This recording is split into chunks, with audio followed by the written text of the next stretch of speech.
भी इतना कमेंट आया, इतना मेरे तो ऑफिस में लोग चले आए कि सर कब जा रहे हैं। अच्छा। क्योंकि हम लोग का तो एग्जैक्ट है वही पढ़ाना है। हाँ। तो देखिए हम लोग का मेन है कि बच्चों को जो जरूरत रहती है कि अगर लड़का पढ़ने आ रहा है ना उसके मन में कोई डाउट ना रह जाए। हम उसको कहते हैं कि हम तुम्हें पढ़ा रहे हैं, दम है तो भूल के दिखाओ, याद करके नहीं। प्लस आप जिस प्राइस पॉइंट पे पढ़ा रहे हैं, आई थिंक वो सबसे कम है, वो बहुत ही कम है। सर ये जो फीस का कल्चर है ये हमारा इंडियन कल्चर नहीं है। हमारा इंडियन कल्चर गुरु दक्षिणा है, उस हिसाब से वो सही है। ऑक्सीजन जैसे जिंदगी के लिए जरूरी है वैसे एजुकेशन जरूरी है। कोई ये नहीं कह सकता कि पैसे की वजह से वो खान सर के यहाँ से लौट गया। क्या बात है। मैंने देखा कि आपका ये जो चैनल है कि ये पिछले 3 साल के अंदर अंदर ही ग्रो किया है। हमको जब चैनल शुरू हुआ तो एक दिन में हम 4-5 वीडियो बनाए। एक हमको कुछ आता आज भी नहीं आता इतना, तो हम देख के कैमरा उमरा तो हम कंफ्यूज हो गए, बाप रे। तो हम एक ही दिन में वीडियो शूट किया, पढ़ाने वाला टॉपिक था। हमको उसके बाद कभी वीडियो नहीं, 6-7 वीडियो एक ही बार शूट कर लिए। और एक जो थे जिनका कैमरा वगैरह था, मेरे पास कैमरे भी नहीं थे उस टाइम, और कैमरा 35,000 का था, तो 6 महीना इसी में लग गया, जो 35,000 इसी में फंस जाएगा। तो उनके कैमरे से शूट किए, उन्होंने कोई चार्ज लिया, उसके बाद हम छोड़ ही दिए। लॉकडाउन लगा तब हम कहें आप कैसे पढ़ाएंगे, तो 1 दिन 2 दिन करते करते अचानक लंबा हो गया। तब हमको लगा, याद आया कि ओहो मेरा एक चैनल भी है वहाँ पे। तो उस समय उस पर लगभग 30,000 सब्सक्राइबर हो चुके थे। तो जैसे लॉकडाउन लगा तो उस पर पढ़ाना चालू किया, और पता नहीं क्या लोगों को पढ़ाई में इतना इंटरेस्ट आ गया कि आपका स्टाइल ऐसा है थोड़ा सा, आप आई थिंक पढ़ाई के साथ साथ में जो बीच बीच में आप थोड़ा बहुत छोड़ते रहते हैं ना, मतलब जो एंटरटेनमेंट चलता रहता है। ये बात हम देखिए, जब हम गुलाम थे ना तो अंग्रेजों ने एक चाल चला था कि भारत को हम फिजिकली गुलाम रखेंगे 100-200 साल, मेंटली 1000 साल कर देंगे। उन्होंने पढ़ाई का मॉडल चेंज कर दिया। उन्होंने ऐसा डिजाइन किया कि टीचर की रिस्पांसिबिलिटी है वो पढ़ा के चला जाए। टीचर की रिस्पांसिबिलिटी यहां खत्म नहीं हो जाती। पढ़ाना तो कोई भी पढ़ा सकता है, टीचर की इससे बड़ी रिस्पांसिबिलिटी होती है उसे समझाना। वो समझा कि नहीं समझा। अगर लड़का आपके समझाने के बाद डाउट रह गया तो ये आपकी गलती है। लड़का हमसे पूछता है सर इतनी भीड़ है आपके पास, तो कहते सर डाउट कैसे पूछेंगे? हम कह रहे तुम्हारा डाउट बचेगा तब ना पूछेगा तुम डाउट यहाँ।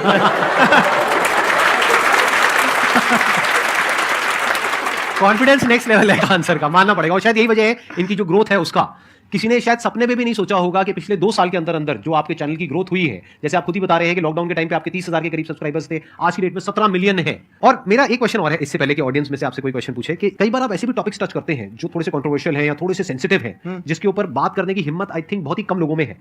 तो आपको कभी ये नहीं लगता है कि कहीं ज्यादा तो नहीं हो रहा है, इसको थोड़ा रोक देते हैं, थोड़ा कम कर देते हैं, क्योंकि कोई लाइन ही नहीं है वैसे तो बोलने को, तो आप कुछ भी बोल दो, कितना भी बोल दो।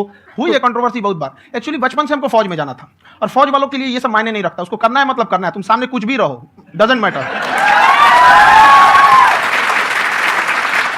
और मैंने YouTube पे देखा कुछ वीडियोस में कि आपका जो इंस्टीट्यूट है वहां पर आज से कुछ साल पहले कुछ बम गिरे थे। कुछ गिरे थे, कुछ तो बहुत सॉलिड जगह गिरा था, फटा नहीं वो। मतलब आपके आसपास? हाँ, बम को भी पता है कि टीचर की इज्जत किया जाता है। क्या बात है, क्या बात है। मैं समझ पा रहा हूं कि ये आपके अंदर जो एटीट्यूड है ये कहां से आ रहा है, क्योंकि आप बचपन से ही फौज में जाना चाहते थे, तो आप जंग के मैदान में ही खड़े हैं एक तरीके से। बस फर्क ये है कि आपके हाथ में कलम है, हथियार ना होकर के। हथियार से एक आदमी की जान जा सकती है, हाँ। कलम से बहुत ताकत होता है। शिक्षा एक ऐसा हथियार है ना, हर कुरीतियों से लड़ सकता है, हर तरह की समस्याओं से। और ये एक ऐसा हथियार है, मेटल डिटेक्टर में भी नहीं पकड़ाता है।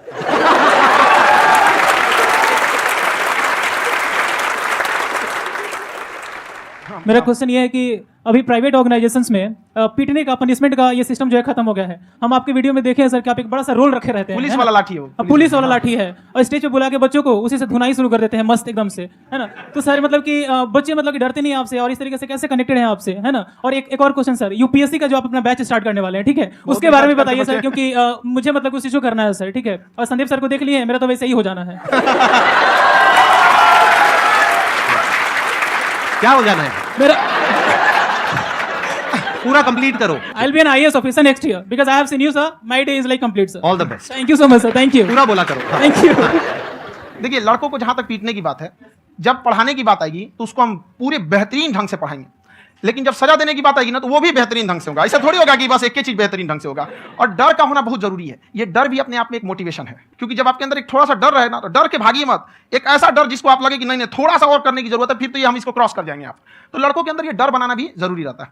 और रही बात यूपीएससी वाले की, जो आपने बोला, बहुत सारे लड़के वेट कर रहे हैं यूपीएससी की, क्योंकि 2-2.5 लाख फीस सारे लोग एफोर्ड नहीं कर सकते। और हमारा वही रहता है, हम तो ज्यादातर हमारे स्टूडेंट देखेंगे तो किसी के रिक्शा वाला, सब्जी वाला, यही लोग, इनको तो 2.5 लाख रुपए इनके पास पूरी संपत्ति नहीं होती है, फीस कहां से भरेंगे वहां पे, उसका रहेंगे कहां से। तो ऑल ओवर इंडिया से, कश्मीर से कन्याकुमारी तक, गरीब से गरीब भी लड़का उसको पढ़ सकता है। यही कुछ 1000 रुपए मंथली, 12-14 हजार साल का पड़ेगा, खत्म हो जाएगा इतना में। ये जो डंडे वाली बात इन्होंने कही, ये सच है? मतलब आप सच में एक डंडा रखते हो? पुलिस का ही है वो। और मारते हो? हाँ। कि मतलब अगर कोई लड़की छेड़ता है या ऐसा कोई भी उल्टा नहीं, पुल्टा पढ़ाई काम करता लिखाई है कुछ भी गलती करेंगे तो पिटाएंगे वो यहाँ पे कैमरे पे? ऑन कैमरा जैसा भी रहे, कुछ भी पिटाना तो उनको फिक्स है।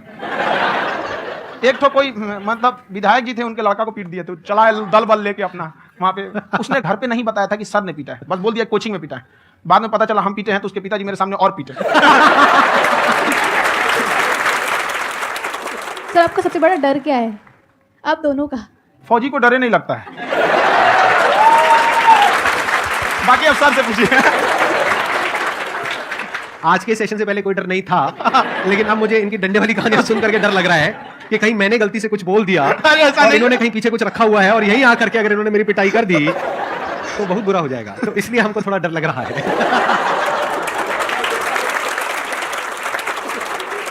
आपकी डेली कितने घंटे क्लासेस होती हैं? 6-7 घंटे। अभी भी खुद ही करते हो आप? हाँ, पूरी हमारे classes? स्टाफ परेशान रहते हैं। हम 1:30-2 बजे सोते हैं, सुबह 6 बजे उठ जाते हैं, परेशान रहते हैं। अरे इतना क्यों करते हो, है ना? कभी क्योंकि तो उनको कुछ भी नहीं साथ-साथ करते। लगना पड़ता है ना। उनको साथ-साथ लगना पड़ता है। हम जग गए तो कोई सोया थोड़ी रहेगा। परेशान दिन में सोते ही नहीं है बेचारा, कहीं कहीं जाके सोते रहता है। तो हम सिर्फ बांध दिए कि भाई तुम इस समय सो जाना, तुम इधर सो जाना। आपकी शादी हो गई या नहीं हुई अभी? मेरी खुशहाली देख के आप आइडिया लगा सकते हैं।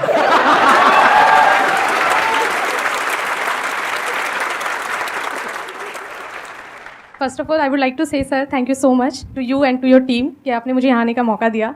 एंड सर अब तक मैंने आपको सिर्फ फ़ोन या लैपटॉप में ही देखा है दोनों को, आज फर्स्ट टाइम लाइव देख रही हूँ तो बहुत अच्छा लग रहा है। तो मेरा क्वेश्चन ये है सर आपसे, जब हम लाइफ में कोई डिसीजन लेते हैं कि हमें ये पर्टिकुलर चीज़ करनी है, और क्योंकि हम डिसीजन लेते हैं तो हमारी आदत है कि पहले हम 4 लोगों से पूछते हैं कि तू बता तेरी क्या राय है, तू बता तेरी क्या राय है। तो उनमें से अगर कोई हमें कह देता है कि ये बेकार डिसीजन है मत कर, तो हमारा माइंड कहीं ना कहीं डाइवर्ट होने लगता है और उसकी वजह से हम अपना डिसीजन चेंज कर देते हैं। तो मेरा क्वेश्चन ये है कि कैसे हम अपने डिसीजन पे स्टिक रहे, कैसे हम जो दूसरे के ओपिनियन है उनको अफेक्ट ना होने दें अपने ऊपर। दूसरे से सलाह लेने से पहले एक बार खुद उस पर रिसर्च कर लेना चाहिए, ताकि आप सामने वाला क्या सलाह दे रहा है आपको समझ में आना चाहिए। यहाँ पर ऐसा नहीं है कि कई बार ऐसे होते हैं कि दूसरे वाले को एक्सपीरियंस होता है, तो अगर आपको पहले से आइडिया है, उसके बारे में आप बेहतरीन ढंग से रिसर्च किए हैं कि क्या इसमें प्लस पॉइंट है, क्या निगेटिव है, उसके बाद आप किसी से सलाह लेने जाइए। इन्हें कि मन में ऐसी बता गड़बड़ा जाएगा। तो वहाँ पर पहले आपको R&D करना पड़ता है, समझा कि नहीं। और जिंदगी हो या गाड़ी, जीतेगा वही जो टाइम पे गियर चेंज कर रहा है। तो डिसीजन चेंज करना बहुत ज़्यादा गलत नहीं है। उन्होंने बहुत अच्छी बात कही है और मैं इसी बात पे थोड़ा सा और ऐड ऑन करूंगा कि ये जो आपने कहा ना कि अपने डिसीजन पे स्टिक कैसे रहें, ये कोई अच्छी क्वालिटी नहीं है, क्योंकि टाइम टू टाइम आपको अपने डिसीजंस को चेंज करना होता है। जैसे आपने 4 लोगों से डिस्कस किया, कोई इंसान कुछ पॉजिटिव बोल रहा है, कोई नेगेटिव बोल रहा है, उससे फर्क नहीं पड़ना चाहिए। डिपेंड ये करता है कि वो जो बोल रहा है उसका बेसिस क्या है, क्या वो किसी नॉलेज या एक्सपीरियंस के बेस पे बोल रहा है या ऐसे ही कुछ भी बोल रहा है। ऐसे ही बोल रहा है तो फिर उसकी बात पे ध्यान क्यों दे रहे हो। अगर किसी नॉलेज या एक्सपीरियंस के बेस पे बोल रहा है, फिर चाहे वो पॉजिटिव बोल रहा है चाहे नेगेटिव बोल रहा है, दोनों ही मायने रखता है। उसके बाद में रिसर्च करनी है और फिर रिसर्च करने के बाद में फाइनल डिसीजन अपना खुद का होना चाहिए। अब वो डिसीजन उससे अलग भी हो सकता है जो आपने पहले लिया था, और वो सेम भी हो सकता है। सर मेरा क्वेश्चन दोनों से है आपसे, how to deal procrastination and laziness. हमारा ब्रेन है ना, ये बहुत आलसी टाइप का, इसको आराम खोजना पसंद है। अब थोड़ा सा भी अब इसको आराम की ओर लेके चलेगा ना तो फिर उधर ही रहेगा। आप सोचेंगे 10 मिनट आराम कर लेते हैं ना, तो 10 मिनट 2 घंटा बना देगा। उसको टॉर्चर कीजिए, चल 10 मिनट बाद में उसको आप उस पर हावी मत। वो कह रहा है कि हमको आराम चाहिए, आपको हाँ आराम मिलेगा, पहले काम फिर मिलेगा आराम। तो आप उसके हिसाब से मत चले। आपका मन कर रहा है थोड़ा सा देख लेते हैं, कोई नोटिफिकेशन आया, आप कोई काम कर रहे हैं, क्यों पहले काम कर लीजिए, बाद में देखिएगा ना नोटिफिकेशन। आप हावी मत होने दीजिए यहाँ पे। अगर आप 5 मिनट भी थोड़ा सा लूज पड़े ना, थोड़ा सा कमर सीधा कर लेते हैं, 2 घंटा बर्बाद कर दिया आपको। हावी मत होने दीजिएगा उसको अपने ऊपर। प्रोक्रेस्टिनेशन को तोड़ने का एक ही तरीका है, सबसे छोटे लेवल पे ले जाकर के उस गोल को तोड़ दो। यानी वो गोल बहुत बड़ा है, उसको ब्रेक डाउन करो, उसके सबसे पहले स्टेप पे आ जाओ कि उसको अचीव करने का सबसे पहला स्टेप क्या है। जैसे गाड़ी चलाना सीखना है, उसका सबसे पहला स्टेप क्या है। अगर घर में कोई नहीं है सिखाने वाला या सिखाने वाली, तो बाहर जाकर के जो गाड़ी का ड्राइविंग स्कूल है उधर जाकर के पैसे दे दो। अब फंस गए ना तो फंसा दो अपने आप को। दिमाग ये लगाओ कि अपने आप को कैसे फंसाया जाए। जब हम फंस जाते हैं ना तो फिर हमको वो काम करना ही पड़ता है। Then there is no looking back. जब तक आप सोच रहे हो तब तक सोच रहे हो, उसको बोलते हैं पैरालिसिस ऑफ एनालिसिस, कि आप सोचते चले जा रहे हो अपने माइंड में, मैं ये करूंगा वो करूंगा वो करूंगा वो करूंगा, और प्रोक्रेस्टिनेट हो रहा है, वो चीज टलती चली जा रही है। तो उसको छोटे से छोटे लेवल पे ब्रेक डाउन करके उसको कर दो, दैट इज नंबर 1। और जैसे ही करना शुरू करते हो, कोशिश करो कि उसको जब तक कि आप सही से नहीं कर लेते हो उसको छोड़ना नहीं है, तो आपकी लेजीनेस भी खत्म हो जाएगी। कई लोगों को तो हमने देखा जो सप्ताह में कुछ भी नहीं करता, वो भी संडे को आराम कर रहा है। वैसे कहा भी जाता है कि अगर कोई काम आपको करवाना है ना तो ऐसे किसी इंसान को दो जो बिजी है, हाँ। ऐसे आदमी को मत दो जो खाली है। ये परफेक्ट एग्जाम। किसी को भी आप देखिएगा जिसको आप कहते हैं कि मतलब थोड़ा ठीक ठाक आप समझते हैं कि नहीं ये बहुत आगे निकल, वो एक काम को खत्म करने के बाद कभी आराम नहीं करेगा। एक काम खत्म हुआ उसको लगेगा हाँ एक खत्म हो गया, दूसरा करना चाहिए। और वही जिसको देखिएगा एक खत्म हो गया और आराम करना चाहिए, कभी नहीं, लाइफ में आखिरी सांस तक। सर यहाँ पे सब हिंदी में पूछते हैं, इंग्लिश में पूछते हैं, मैं भोजपुरी में पूछूं? जौन भाषा ठीक लगे तोने में पूछ दो। हाँ सर ये पूछे के चाहते नहीं कि जैसे हमने के पढ़ाई करी नहीं सर, तो कभी कभी डेली टारगेट्स जो होला वो कंप्लीट ना होला। अगर टारगेट्स कंप्लीट भी होला तो फिर ऐसा इरिटेशन या फिर वो एंजाइटी या फिर कि और करना है या फिर अभी नहीं हुआ, वो चीज़ हमेशा रहेला, तो वो कम कैसे करल जाए? देखिए, टारगेट्स को ना हम लोग को एक अपने हिसाब से पहले फिट करना चाहिए। ऐसा नहीं कि दूसरे किसी इंसान को देख के हम टारगेट फिट कर ले। कोई लड़का 8 घंटा पढ़ रहा है, कोई पहली बार अभी पढ़ना ही चालू किया, उसको देख के 8 घंटा पढ़ेगा तो पढ़ाई छोड़ देगा। तो आप अपनी क्षमता के हिसाब से देखिए कि आप कितना पढ़ सकते हैं। अगर आपने एक घंटे को बना लिया कि हम 1 घंटा पढ़ सकते हैं, अगले 1 हफ्ते तक उसको सस्टेन रखिए। जिम में कैसे करते हैं लोग, पहले दिन उठा लीजिएगा 1 कुंटल तो हार्ट अटैक हो जाएगा। तो वो धीरे धीरे टारगेट सेट कीजिए और अपनी क्षमता को भी देखिए। हर इंसान की क्षमता अलग है। कंगारू को देख के हाथी छलांग मारेगा, पैर तोड़ के बैठ जाएगा।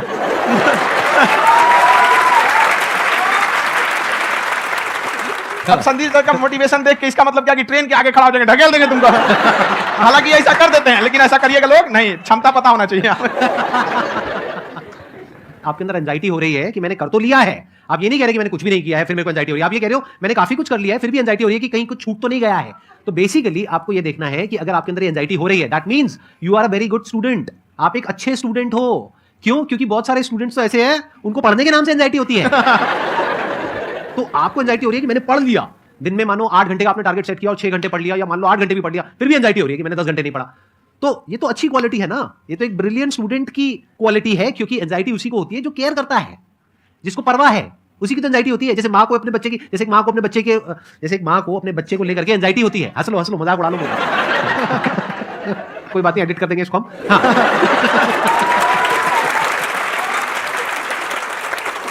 जैसे एक माँ है, उसको अपने बच्चे को लेकर के एंजाइटी होती है, थोड़ी सी भी तबियत खराब हो जाए उसको एंजाइटी होती है, चाहे बच्चा ठीक भी है, डॉक्टर को नहीं होती है। क्यों? क्योंकि माँ को उस बच्चे से प्यार है। तो दैट मींस कि आप अपनी पढ़ाई को लेकर के सीरियस हो, इस वजह से आपके अंदर एंजाइटी हो रही है, विच इज नॉर्मल। जहां पर प्यार मोहब्बत होती है वहां पर थोड़ी बहुत एंजाइटी तो होती ही है ना। समझ रहे हो ना मैं क्या कहना चाह रहा हूं? आप लोग समझ रहे हो ना मैं कहां जा रहा हूं? जब वो किसी और से बात करती है तो एंजाइटी होती है ना।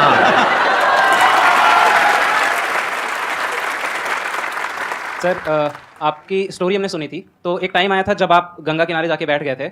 उस समय आपको कुछ समझ नहीं आ रहा था, तो उस समय मतलब आपने ये डिसीजन कैसे लिया कि अब आगे नहीं, यहाँ से वापस जाना है? रास्ता ही नहीं था। घर जाने के लिए एटलीस्ट 90 रुपए चाहिए थे, जेब में 40 रुपए थे। कैसे घर जाते हैं? और हम गंगा के किनारे चुपचाप बैठे बैठे हम कहें कि बहुत टेंशन हो गया, अब घर जाना चाहिए। रूम पे तो किराए के रूम पे ही आदमी सारे लोग रहते हैं।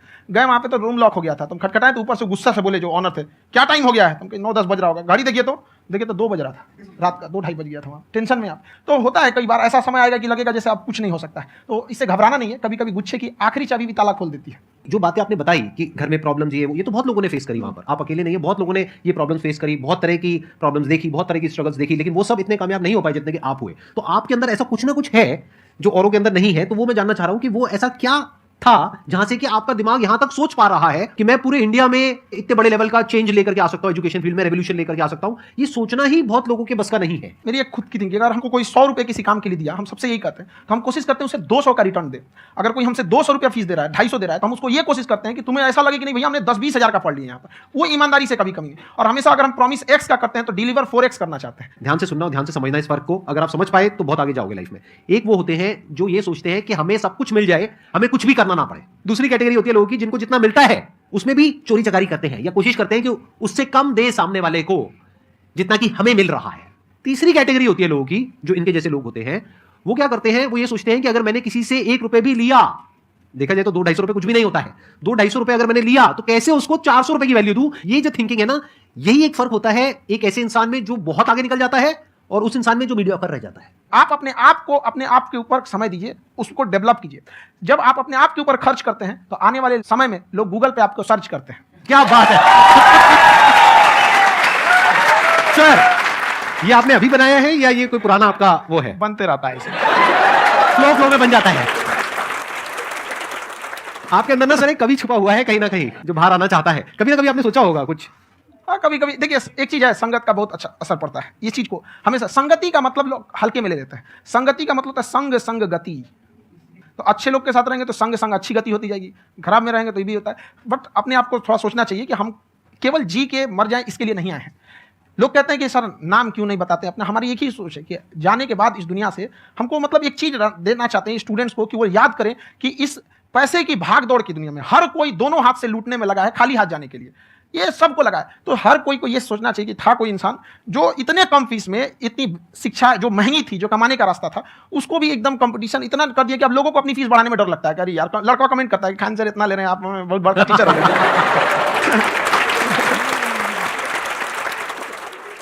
खान साहब की एक क्लिप है, ये समय और समझदारी में बहुत फर्क होता है। अगर समय रहते समझदारी आ गई तो इंसान कामयाब हो गया, लेकिन अगर समय चला गया फिर समझदारी आई फिर तो बेकार है। तो सर मतलब कुछ आपको ऐसी चीज़ लाना चाहिए जो मतलब बच्चों जो तैयार हो रहे हैं उनको ये चीज़ें मतलब एंड टाइम पर दिखे। समझ रहे हैं मेरी बात? नहीं समझ? यही होता है सर, सर का मोटिवेशन ज्यादा हो जाता है।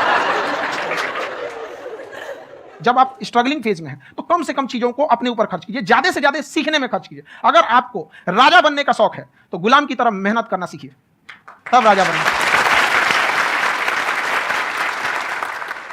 ये दुख, ये दर्द, ये सब तेरे अंदर है। तू अपने बनाए इस पिंजरे से बाहर निकल के देख, तू अपने आप में एक सिकंदर है।